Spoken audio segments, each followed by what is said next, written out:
നാളുകളായിട്ട് India America വ്യാപാര കരാറിൻ്റെ ചർച്ചകൾ നടന്നുകൊണ്ടിരിക്കുകയായിരുന്നു. കഴിഞ്ഞ ദിവസം US പ്രസിഡന്റ് ട്രംപും ഇന്ത്യൻ പ്രധാനമന്ത്രി മോദിയും തമ്മിൽ ടെലിഫോണിൽ സംസാരം നടന്നു.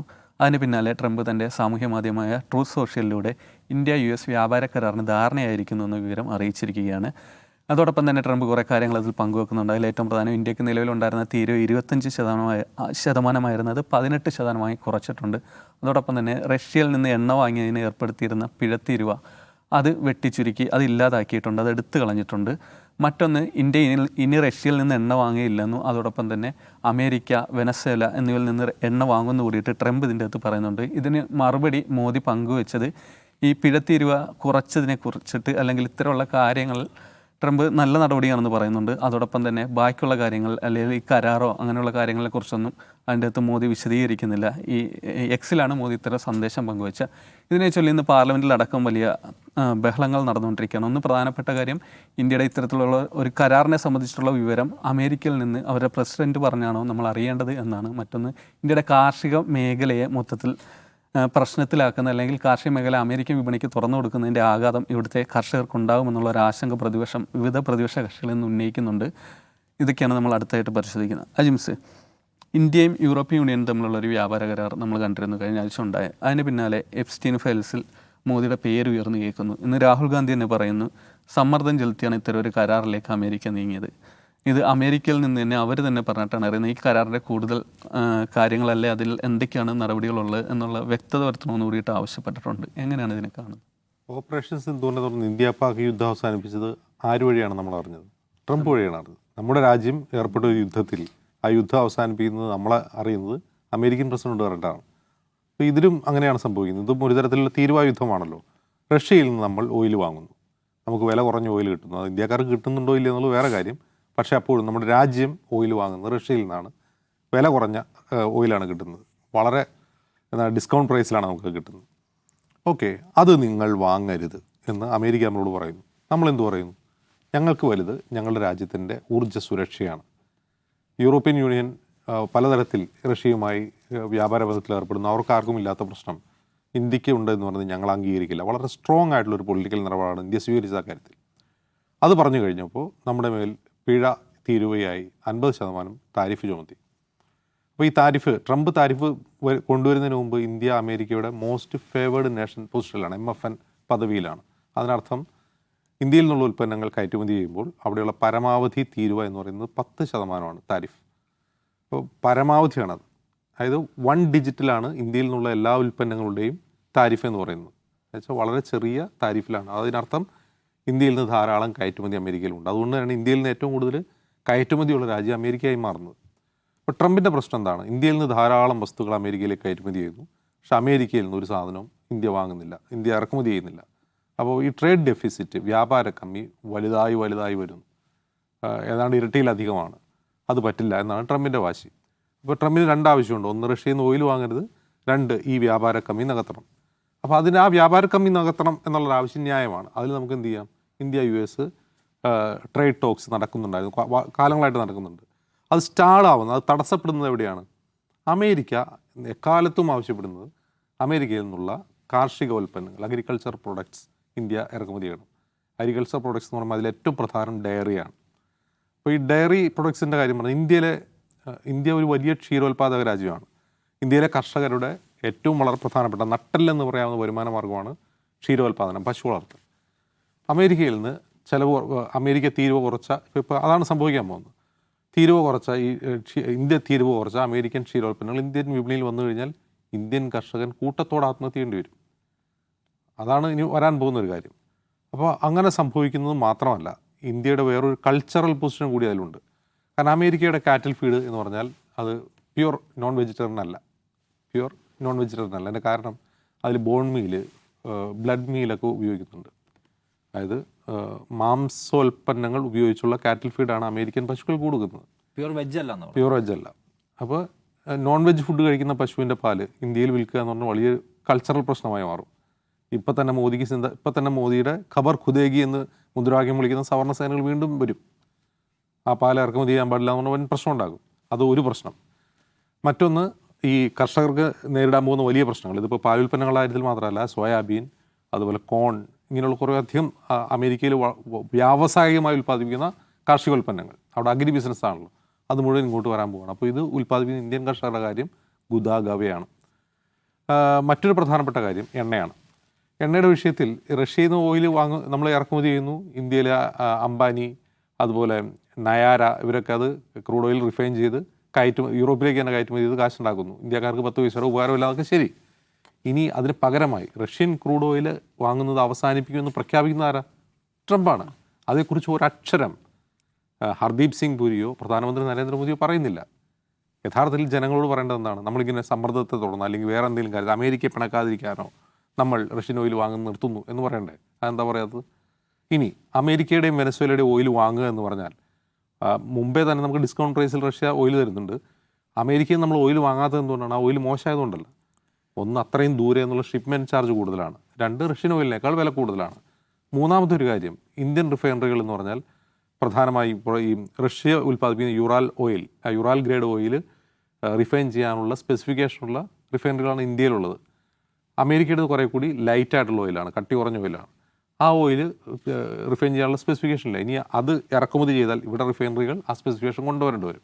ഇങ്ങനെ ഒരുപാട് ഘടകങ്ങൾ. പിന്നെ മറ്റൊന്ന് വലിയ ഇൻഷുറൻസ് തുക വേണ്ടി വരും അവിടെ നിന്നുള്ള ഷിപ്മെൻറ്റിന്.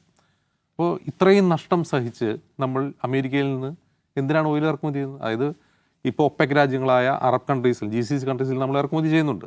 അതിനേക്കാൾ എത്രയോ ഉയർന്ന തുകയ്ക്ക് കുറേ അധികം ദൂരെ നിന്ന് കൂടുതൽ കപ്പൽ കാശ് കൊടുത്ത് എണ്ണ ഇറക്കുമതി ചെയ്യാൻ പോവാണ്. ഇത്രയും നഷ്ടം സഹിച്ച് ഈ ഇറക്കുമതി ചെയ്യുന്നതിനാണ്. ഉറപ്പായിട്ടും ഈ ഇറക്കുമതി, അത് റഷ്യയിൽ നിന്ന് ഓയിൽ വാങ്ങുന്നത് അവസാനിപ്പിക്കുകയും അത് അമേരിക്കയിലേക്ക് വെനസ്വേലയിലേക്ക് മാറ്റുകയും ചെയ്യുന്നതോടുകൂടി ഇന്ത്യയിലെ എണ്ണവില കൂട്ടേണ്ടി വരും. അപ്പോൾ അങ്ങനെ എണ്ണവില കൂട്ടേണ്ടി അതിൻ്റെ യഥാർത്ഥത്തിൽ ഭാരം അനുഭവിക്കുന്നവരാണ് ഇന്ത്യക്കാരാണ്.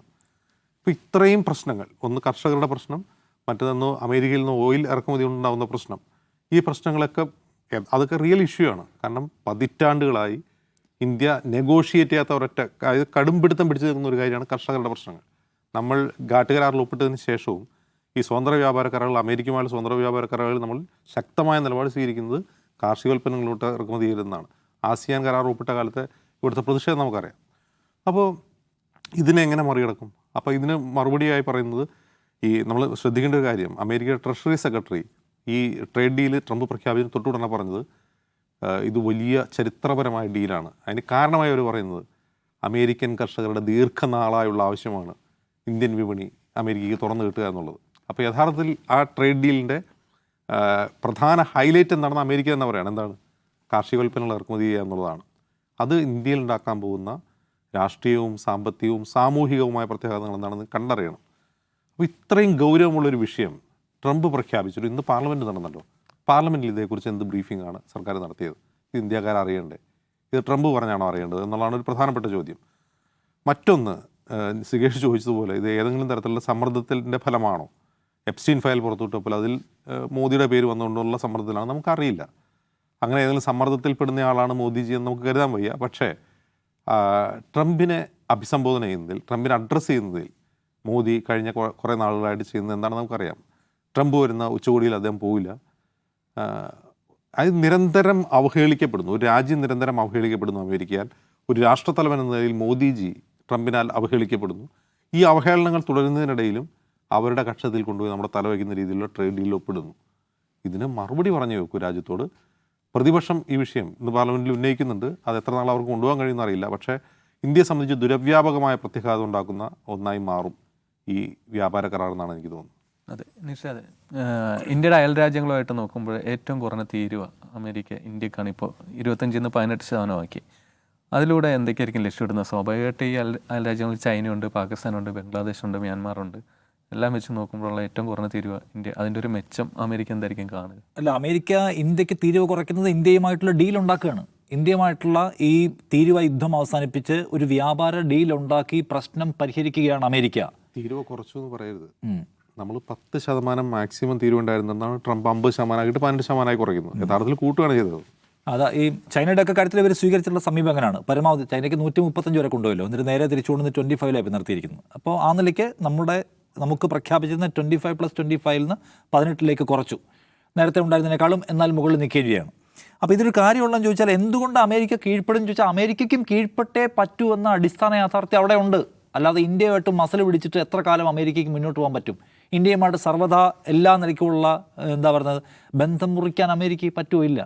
ഒന്നാമത്തെ കാര്യം ഈ പറയുന്ന നോക്കൂ സുകേഷ്, ഈ 50% അധിക തീരുവ കൊണ്ടുവന്ന ഘട്ടത്തിൽ അമേരിക്കക്കകത്താണ് ഏറ്റവും വലിയ പ്രക്ഷോഭം ഉണ്ടായത്, അല്ല പ്രതിഷേധം ഉണ്ടായത്. അമേരിക്കയിലെ US ചേംബർ ഓഫ് കൊമേഴ്സ് പറഞ്ഞു ഈ പരിപാടി നമ്മുടെ നട്ടലൊടിക്കുന്ന പരിപാടിയാണ്. അവിടെ 800ഓളം ബിസിനസ് ടൈക്കൂൺസ് അല്ലെങ്കിൽ ബിസിനസ് പ്രമുഖരടങ്ങുന്ന ഒരു കൂട്ടായ്മ ട്രംപിനോട് നേരിട്ട് ഇതുണ്ടാക്കാൻ പോകുന്ന ദൂരവ്യാപകമായ പ്രത്യാഘാതത്തെക്കുറിച്ച് നിങ്ങൾക്ക് ധാരണയുണ്ടായിരിക്കണം എന്ന് പറയുന്നു. എന്ന് മാത്രമല്ല, ഇന്ത്യയും അമേരിക്കയും തമ്മിൽ ഡീൽ ഉണ്ടാവാതെ നീണ്ടേ പോവുകയാണ്. അത് അവിടെ ആഭ്യന്തര മാർക്കറ്റിൽ വിലവർധന ഉണ്ടാക്കുന്നു, അവരുടെ ഇറക്കുമതി മേഖലയെ ബാധിക്കുന്നു, മറ്റ് സ്ഥലങ്ങളിൽ നിന്ന് അവർ കൊണ്ടുവരുന്നത് അവരുടെ കച്ചവടത്തെ ബാധിക്കുന്നു. എന്നാലൊരു തീരുമാനം ഉണ്ടാക്കൂ വേഗം. നിങ്ങൾ ഇന്ത്യയെ തിരികെ കൊണ്ടുവന്നിട്ട് പെട്ടെന്നൊരു തീരുമാനം ഉണ്ടാക്കൂ. ട്രംപ് എപ്പോഴും അവകാശപ്പെടുന്നത് അദ്ദേഹം ഒരു ഡീൽ മേക്കറാണെന്നാണ്. അദ്ദേഹത്തിന് ഇത്രയും ദിവസം, ആഴ്ചകൾ, മാസങ്ങളായിട്ടും അതിനകത്തൊരു ഡീൽ ഉണ്ടാക്കാൻ പറ്റുന്നില്ല. അപ്പോൾ ഡീൽ മേക്കറാണെന്നുള്ള അദ്ദേഹത്തിൻ്റെ ഇമേജിനെ ഇത് ബാധിച്ചു തുടങ്ങിയിരിക്കുന്നു. അദ്ദേഹത്തിന് ഒരു ഡീൽ ഉണ്ടാക്കിയേ പറ്റൂ. ആഭ്യന്തരമായി ഇത് മിഡ് ടേം ഇലക്ഷനിലേക്ക് പോകാൻ പോവുകയാണ്. ആഭ്യന്തരമായി ഉണ്ടാക്കുന്ന സമ്മർദ്ദം, അവിടെ ആഭ്യന്തര വിപണിയിലുണ്ടായിട്ടുള്ള പ്രശ്നം, അദ്ദേഹത്തിന് പരിഹരിച്ചേ പറ്റൂ. ഇത് ഇന്ത്യൻ വിപണിയെയും ബാധിച്ചു തുടങ്ങിയിരിക്കുന്നു. ഇന്ത്യയിലെ ഇൻവെസ്റ്റേഴ്സ് എല്ലാവരും ഇവിടെ നിന്നിട്ട് പോവുകയാണ്. അത് അമേരിക്കൻ ഇൻവെസ്റ്റേഴ്സിനെ ഡിസ്റ്റേബ് ചെയ്യുന്നുണ്ട്. കാരണം ഇന്ത്യ ഒരു വലിയ മാർക്കറ്റാണ്, നിങ്ങൾ ഈ പ്രശ്നം പരിഹരിക്കണമെന്ന് അവർ ട്രംപിനോട് ആവശ്യപ്പെടുന്നു. പിന്നെ ഈ പറഞ്ഞ ചൈനീസ് താല്പര്യവും ചൈനയ്ക്ക് തൊട്ടടുത്ത് ഇന്ത്യയുമായിട്ടുള്ള നിരന്തരമായ തെറ്റലും ഗുണപരമല്ല എന്ന നയതന്ത്രപരമായ പ്രശ്നം അവിടെ നിൽക്കുന്നു. മിഡ് ടേം ഇലക്ഷനിലേക്ക് പോകുമ്പം നിങ്ങൾ ഈ വ്യാപാര കരാറും ഈ പറഞ്ഞ താരിഫും കാരണം ഉണ്ടാക്കി വെച്ചിരിക്കുന്ന ആഭ്യന്തര വിലക്കയറ്റവും സാമ്പത്തിക അസ്ഥിരതയും തൊഴിൽ നഷ്ടവും എല്ലാം ട്രംപിനെ അഫക്റ്റ് ചെയ്യുന്ന ഭയപ്പാട് അദ്ദേഹത്തിനുണ്ട്. ഞാൻ പറയുന്നത് ഇന്ത്യയുമായി ഒരു ഡീലുണ്ടാക്കിയേ പറ്റൂ എന്ന് പറയുന്ന പലതരത്തിലുള്ള ആഭ്യന്തരവും നയതന്ത്രപരവുമായ സമ്മർദ്ദാവസ്ഥ ട്രംപിന് മുമ്പിലുണ്ടായിരിക്കെ നമ്മൾ എന്തിനാണ് കീഴ്പ്പെടുന്നത്? നമ്മളെന്തിനാണ് പരിധി കവിഞ്ഞ് വിധേയപ്പെടുന്നത്? ഇവിടേക്ക് വന്നേ പറ്റൂ. അങ്ങനെ പറ്റൂ. ഇന്ത്യയിൽ നിന്ന് അവർക്ക് ഇവിടുന്ന് പ്രൊഡക്റ്റുകൾ ആവശ്യമുണ്ട്. എന്ന് മാത്രമല്ല, ഇന്ത്യ പോലെ വലിയ മാർക്കറ്റുമായിട്ട് അവർക്ക് ബന്ധം ആവശ്യമുണ്ട്. ഇത് മാത്രവുമല്ല, നീണ്ടുപോകുന്ന ഇന്ത്യയുമായിട്ടുള്ള ഈ അനിശ്ചിതത്വം അമേരിക്കൻ മാർക്കറ്റിൽ ട്രംപിന് തിരിച്ചടി ഉണ്ടാക്കുന്നുണ്ട്.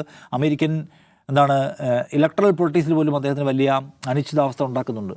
എന്നിട്ടും നമ്മൾ എന്തിനായിരിക്കും ഈ മൗനം അവലംബിക്കുന്നത്? നമ്മൾ റഷ്യയോട് എണ്ണ വാങ്ങുന്നില്ല ഇനി എന്ന് ട്രംപ് പ്രഖ്യാപിക്കുന്നത് എങ്ങനെയാണ്?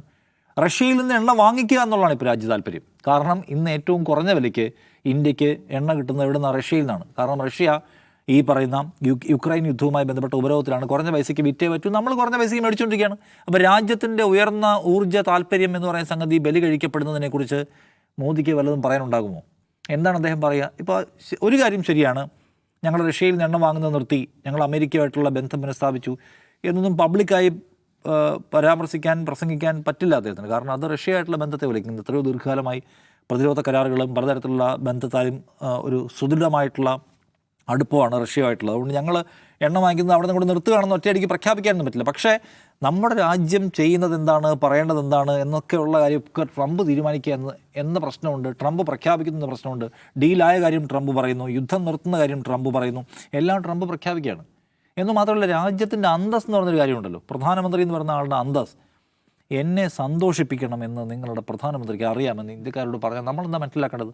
സന്തോഷിപ്പിക്കാൻ അദ്ദേഹം ചക്രവർത്തി എന്ന് വെച്ചാൽ ഒരു രണ്ട് രാജ്യങ്ങൾ തമ്മിലുള്ള ആരോഗ്യകരമായ ബന്ധമുണ്ടല്ലോ, സമാസമം.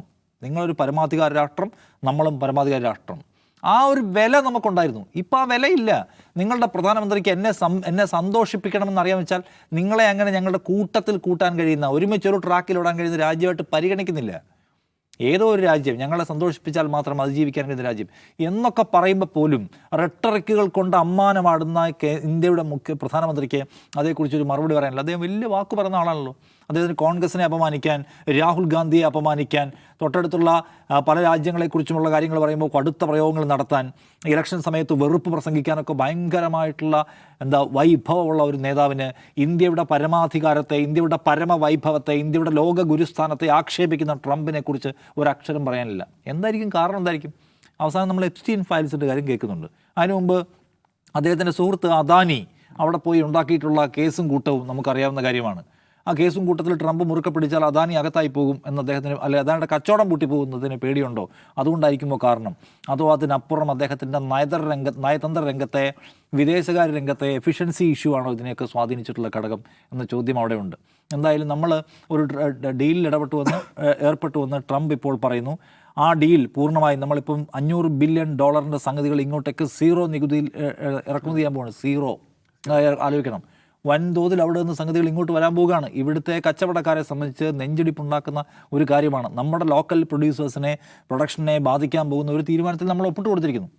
അപ്പോൾ രാജ്യത്തിൻ്റെ താല്പര്യം, രാജ്യത്തിൻ്റെ വിപണി താല്പര്യം, രാജ്യത്തിൻ്റെ കാർഷിക താല്പര്യം, രാജ്യത്തിൻ്റെ അന്തസ്സ് ഇവയെല്ലാം കുഴിച്ചു മൂടി രാജ്യത്ത് നമ്മുടെ പൗരന്മാരെ കൈവലങ്ങും കാൽവലങ്ങും ഇട്ട് വിമാനത്തിൽ കൊണ്ടുവന്ന് തള്ളുമ്പോൾ പോലും മൗനം അവലംബിക്കുന്ന ഈ നയതന്ത്രത്തിൻ്റെ പേരെന്താണ്? അതാണ് നമുക്ക് മനസ്സിലാവാത്ത കാര്യം. ഈ നയതന്ത്രം കൊണ്ട് രാജ്യത്തിനുണ്ടാകുന്ന ഗുണം എന്താണ്? അതാണ് മനസ്സിലാവാത്ത കാര്യം. നമ്മുടെ റഷ്യയിൽ നിന്ന് എണ്ണ വാങ്ങിക്കുന്നുണ്ടോ ഇല്ലയോ? ഇപ്പോൾ റഷ്യയുടെ പ്രതികരണം അങ്ങനെ എണ്ണ വാങ്ങിക്കുന്നത് നിർത്താൻ ഇന്ത്യ തീരുമാനിച്ചാൽ ഞങ്ങൾക്ക് അറിയില്ല എന്നാണ്. അപ്പോൾ ഒരു ക്ലാരിറ്റിയും വരുത്താതെ ഇങ്ങനെ പോകുന്നു. പാർലമെൻറ്റിൽ പോലും ഒരു വ്യക്തത വരുത്താതെ പോകുന്നു. അതേസമയം ഇന്ത്യ എങ്ങോട്ട് പോകുന്നു, എന്ത് ചിന്തിക്കണം, എന്ത് പറയണം എന്നെല്ലാം ട്രംപ് പ്രഖ്യാപിക്കുന്നു. ട്രംപ് ഇന്ത്യയുടെ പ്രധാനമന്ത്രിയെ പോലും തന്നെ സന്തോഷിപ്പിക്കാൻ വിധിക്കപ്പെട്ട ഒരു കീഴാളൻ എന്ന മട്ടിൽ അവതരിപ്പിക്കുകയും ചെയ്യുന്നു. അപ്പോൾ ഈ രാജ്യം എന്ന് പറയുന്നത് ഇവരെവിടെ കൊണ്ടാണ് പ്രതിഷ്ഠിച്ചിരിക്കുന്നത് എന്ന കാര്യത്തിൽ നമുക്ക് കൂടുതൽ വ്യക്തത വരുന്ന ദിവസങ്ങളിലൂടെയാണ് നമ്മൾ കടന്നു പോകുന്നത്. അതെ, എന്തായാലും രാജ്യത്തിൻ്റെ നട്ടെല്ലാണ് കർഷകർ. അവരെ ആശങ്കയിലാഴ്ത്തുന്ന കാര്യങ്ങൾ ഈ കരാറിലുണ്ടെങ്കിൽ അത് ചർച്ച ചെയ്യുക, അത് പരിഹരിക്കുകയും വേണം. പ്രതിപക്ഷം ഉയർത്തുന്ന പ്രധാന ആവശ്യം അത് തന്നെയാണ്.